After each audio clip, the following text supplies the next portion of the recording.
Suheldev Bharatiya Samaj party के प्रमुख ओम प्रकाश राजभर ने भारतीय जनता पार्टी की खुलकर तारीफ की है।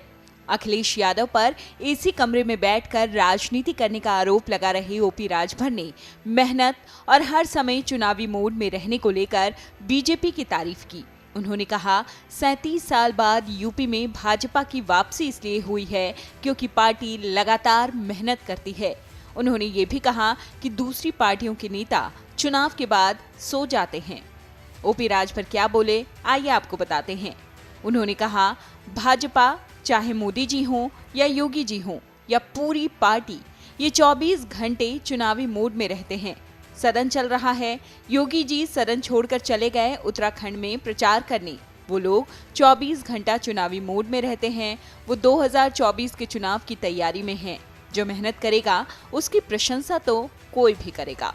ओपी राजभर ने कांग्रेस, सपा, बसपा जैसी पार्टियों की बदहाली के लिए निष्क्रियता को जिम्मेदार ठहराया। उन्होंने कहा, एक समय था कि कांग्रेस के नाम पर लोग वोट करते थे, टिकट मिल जाता था तो समझ लीजिए कि जीत गया। आज कांग्रेस का क्या हाल है। एक दौर था कि यूपी में 19 साल तक सपा बसपा का शासन रहा, लेकिन आज 37 साल के बाद सरकार की वापसी क्यों हुई? इसके पीछे वजह है कि भाजपा 24 घंटे चुनावी मोड में रहती है और पार्टियां चुनाव के बाद झोला उठाकर घर में सो जाती हैं। सोने से नहीं होगा, घर से निकलना पड़ेगा, जनता के बीच जाना पड़ेगा। पिछले कई दिनों से ओपी राजभर कई बार सपा अध्यक्ष अखिलेश यादव पर सीधा निशाना साध चुके हैं। उन्होंने कहा कि अखिलेश यादव को एसी की आदत हो गई है, वो एसी कमरे में बैठकर राजनीति कर रहे हैं।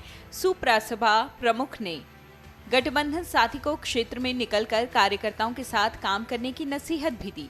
पहले सपा पर हमला और अब बीजेपी की तारीफ से अटकलें ये भी लग रही हैं कि ओपी राजभर एक बार फिर से पाला बदलने के लिए माहौल तैयार कर रहे हैं। इससे पहले ओपी राजभर ने राज्यपाल आनंदीबेन पटेल के अभिभाषण के दौरान सपा कार्यकर्ताओं के विरोध प्रदर्शन को नाजायज ठहराया था। उन्होंने कहा कि ये कोई तरीका नहीं है विरोध करने का, और ओपी राजभर ने ये भी कहा कि इस पूरे विरोध प्रदर्शन के दौरान हमारा कोई भी नेता इसमें शामिल नहीं था। सपा को ये प्रथा बदलनी चाहिए, पूरे विपक्ष को ये प्रथा बदलनी चाहिए।